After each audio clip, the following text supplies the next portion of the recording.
एकदा टाटा टाटा यांचा एक मित्र होता जो नेहमी आपली पेन हरवत असेल. म्हणून तो म्हणाला की जर टाटा टाटाचा मित्र असेल तर तो नक्कीच श्रीमंत माणूस असावा. म्हणून त्याने अनेक पेन विकत घेतले. तो दररोज 5 ते 10 पेन हरवत असे. त्याने आपली सही, आपले हस्ताक्षर तिथेच सोडले. मग एक दिवस टाटा टाटा म्हणाले की मी खूप पेन विसरतो, मी काय करू. मग टाटांनी त्याला त्यांच्या घरी जेवायला बोलावलं आणि सांगितलं की त्यांचा एक मित्र आहे. म्हणून त्यांनी सांगितलं, असंकर, तू एक पेन बनव आणि ते खूप सुंदर, खूप छान, खूप महागड, खूप उत्तम बनव.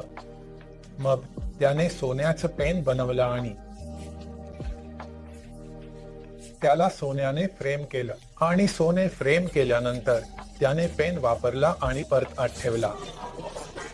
पोस्ट इन खिशात ठेवलं. मग त्याने काय केलं, काहीतरी लिहिलं आणि पुन्हा खिशात ठेवलं. म्हणून आपल्या आयुष्यात आपण महागड्या गोष्टींना खूप महत्त्व देतो.